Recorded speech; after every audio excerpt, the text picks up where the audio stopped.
Hello dear friends, welcome back, welcome again. Today is Christmas, so wish you all Merry Christmas. Stay tuned with me to the end, where the holiday magic comes alive. Grab your hot cocoa, snuggle up, and let's spread some cheer together this season. Let me start the family talk stories. Threatening to divorce my wife because she cheated me for getting pregnant. Hi everyone, I'm Jake. I am 39-year-old. And I'm in a tough spot with my wife. Emily is 32-year-old, because of my son. Ethan is 15-year-old. Ethan is my son from my first marriage to Sarah is 39-year-old. Sarah and I met in college, had Ethan during our junior year, and got married after graduation. We were married for 6 years, but we eventually realized we were better as co-parents than as a couple. Our split was amicable, no drama or custody battles. We worked out a good system where I financially support Ethan directly, covering his education, healthcare, and other needs, rather than just sending monthly checks. Sarah and I stayed on good terms, and I've always made sure Ethan has what he needs. Fast forward a few years, and I met Emily at a wedding. We hit it off immediately. She was smart, funny, and ambitious. After dating for a while, we got serious, and I was upfront about my life. I told her about my close relationship with Ethan, my friendly co-parenting dynamic with Sarah, and how Ethan sometimes comes over unannounced because we live close by. I also made it clear that Ethan is my top priority. Emily said she understood, and everything seemed great. We've now been married for 3 years, and Ethan was even my best man at our wedding. Emily and Ethan bonded over their shared love of sci-fi, and things were smooth, until the topic of kids came up. Before we got married, I told Emily I wasn't sure about having more kids. She said she was okay with that. But 2 months ago, she brought it up again, asking if I'd reconsider. I told her I needed time to think, but last week, she pushed for an answer. I said no for now but suggested revisiting the idea in a year. That response didn't go over well. Emily got upset and said she's been patient and understanding, but then she dropped a bombshell. She sees my relationship with Ethan and my co-parenting with Sarah as flaws. She feels like they're preventing us from being truly happy. Emily said I should limit my involvement with Ethan, send Sarah a monthly check and stop covering his expenses directly. She also said I spend too much time with Ethan, attend too many events where Sarah is present, and text Sarah more than she's comfortable with, even though it's only about Ethan. She essentially wants me to be a weekend dad and prioritize her above my son. This completely blindsided me. How is being a good dad a bad thing? Why would I skip important moments in Ethan's life just because Sarah is there? Sarah is remarried, and we only talk about Ethan or practical matters. We had a huge fight, and I told Emily that if she kept acting this way, I'd consider divorce. She left to stay with her parents and hasn't answered my calls or texts since. I love Emily, but Ethan will always come first. I feel like she lied about being okay with my situation, and now her true feelings are coming out. On to the update.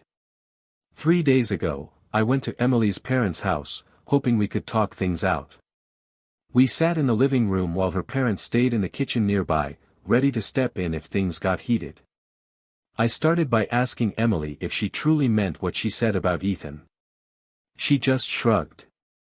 I then asked if she hated him, and she said no, but admitted she thought I spent too much time with him. Here's where I might have been wrong. I asked her how she'd feel if the roles were reversed, if she had a child and I neglected that child in favor of a new wife. Emily got angry and started shouting, accusing me of throwing the fact that she doesn't have a child in her face. Her parents stepped in to calm her down, but I kept asking questions. Maybe I should have stopped, but I wanted answers.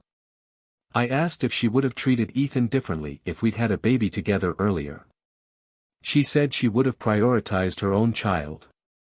So I asked why she was upset that I prioritized my son, especially when she admitted she'd do the same. She didn't respond. I suggested we try couples therapy, but Emily refused. She said I was overreacting and making her out to be the villain. That wasn't my goal, so I apologized, but she still asked me to leave. Before leaving, I asked if she'd come home for Thanksgiving. She said no. As I was leaving, I told her I'd speak to a divorce lawyer after the holidays. She didn't even look at me. I think this might be the end of our marriage. I love Emily, but after everything that's come out, it feels like there's nothing left to save. Update. A few weeks before our wedding, Emily and I had a conversation about kids. She brought it up one evening while we were cooking together. She asked if I ever saw myself having children with her. I was honest and told her I wasn't sure about having another child, either soon or in the future. I asked if my hesitation would be a deal-breaker for her. She said no. We kissed, went back to cooking, and never discussed it again, until recently. After reading some of your comments, I've started questioning myself. Did I unknowingly give Emily hope that my answer would change from a maybe to a yes after that conversation? Even now, I don't know if I'll ever want another child, with Emily or anyone else. The idea just gives me mixed feelings. As for threatening divorce, I never saw it as a weapon. Right now, I'm torn between wanting to fix our marriage and feeling like I should end it. I love Emily and the life we've built together, but the things she said about Ethan have left me deeply hurt and disgusted. I keep asking myself if her comments are enough to end our marriage. The logical part of me knows the answer, but my heart isn't ready to accept it yet. Update. I've been reflecting a lot over the past few days, and while I'd like to believe that Katie wouldn't go so far as to cheat on me to get pregnant, I can't ignore the growing doubts in my mind. When she first told me she was pregnant, it didn't seem out of the ordinary. Our sex life was consistent, typically 2 to 3 times a week. At the time, there was no reason to question the circumstances, and I trusted her implicitly. However, seeing so many people suggest a DNA test has started to make me second-guess myself. Initially, I thought it was unnecessary, even offensive to consider, but now I'm starting to feel differently. It's not just about trust anymore, it's about peace of mind. The idea that Katie might have taken extreme measures to get pregnant is unsettling, but I can't let it linger as a question mark in my mind. I've decided that, for my own sanity and clarity, a DNA test will be necessary. In terms of sharing what's been going on, I've realized that involving in might be the most practical step. She's been my co-parent for years, and we've always maintained open and honest communication for Bran's sake. Sharing the situation with her could save time and ensure we're on the same page as the holidays approach, especially since so many family members are already arriving and staying in nearby hotels or Airbnbs. My parents, siblings, and their families will all be here tomorrow, and I know it's only a matter of time before I'll need to explain what's going on. That said, I'm torn about whether to address everything now or wait until after the holidays. Part of me feels like it might be easier to play the role of a happy husband for a few more days to avoid adding unnecessary tension during what's supposed to be a joyful time. But at the same time, keeping this to myself feels dishonest, and I worry about how that might affect my interactions with my family and Bran. Speaking of Bran, he's a bright and intuitive kid. He's always valued honesty, just like I do, and I know he'd expect the same from me. But this situation is delicate, and I'm struggling with how much to tell him. If I share the full truth, that Katie's feelings about him and our relationship are a significant factor in all this, would that hurt him more than withholding certain details? I don't want to burden him with adult issues, but I also don't want to insult his intelligence by sugarcoating things. It's a fine line, and I'm still trying to figure out how to navigate it. Lastly, this entire ordeal has made me seriously consider getting a vasectomy. The thought of having another child was never something I felt strongly about, and given everything that's happened, I'm leaning toward making it a permanent decision. It's not something I'm rushing into, but it's definitely on my mind as I plan for the future. For now, I'm taking things one step at a time. The holidays are here, and I'll do my best to focus on the time I have with my family and Bran. But the decisions I need to make in the coming weeks feel heavier than ever. No matter what, I'll ensure that Bran knows he's my top priority and that my love and commitment to him remain unwavering. Update. I've been seeing a therapist regularly for a while now, and it's been incredibly helpful for my overall mental health and navigating life's challenges. However, I have yet to bring up this current situation with Katie to him.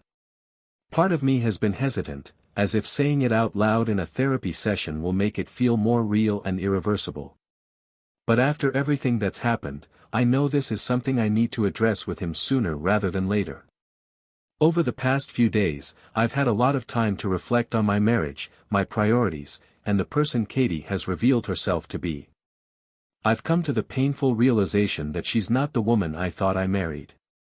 It's a tough pill to swallow because I genuinely loved her and believed we were building a life together based on mutual respect and understanding. But the things she's said and done recently have shattered that illusion. One of the most troubling aspects of this situation is the lingering doubt she's planted in my mind. I've tried to push it away, but I can't ignore the possibility that she may have gone to extreme lengths, potentially even cheating on me, to get pregnant. I absolutely hate that my mind has gone there. The idea that someone I loved and trusted might have betrayed me in such a way is devastating. When Katie first told me she was pregnant, she showed me 2 different positive pregnancy tests she'd taken. At the time, I was surprised, of course, but I had no reason to doubt her or the circumstances. It's not like our sex life was infrequent, we were intimate 2 to 3 times a week, so the timing made sense. But now, with everything else that's come to light, I can't help but feel suspicious. For my own peace of mind, I've decided that a DNA test is necessary. It's not something I ever imagined I'd have to do in my marriage, and even the thought of it feels wrong on some level. But I've realized that I need to protect myself and, more importantly, my son, Bran. If there's even a small chance that Katie hasn't been honest with me, I need to know the truth. The realization that my wife may not be the person I thought she was has been incredibly painful. I've been replaying our relationship in my mind, looking for signs I might have missed or moments that hinted at this side of her. It's hard not to question everything, and the weight of that doubt has been overwhelming. This situation has made me more grateful than ever for the strong relationship I have with my son and my ex-wife, Anne.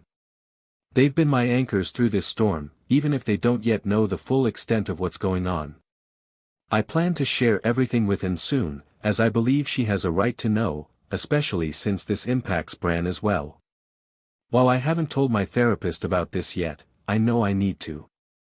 Navigating these emotions and decisions alone isn't healthy, and I need a professional perspective to help me sort through everything. Right now, I feel like I'm at a crossroads, and every path forward seems fraught with challenges. In the meantime, I've decided to focus on taking things one step at a time. First, the DNA test for clarity and peace of mind. Then, I'll have to decide how to approach the holidays with my family and Bran. Lastly, I'll need to determine how to proceed with my marriage, or what's left of it.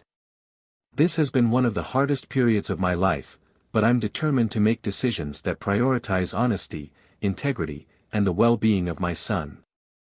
No matter what happens, I'll ensure that Bran knows he's my top priority and that my love and support for him will never waver. Thank you for watching and listening the story. Good night. All have a great sleep. We meet on the next Family Tales and Truths. Don't forget to like, share and subscribe.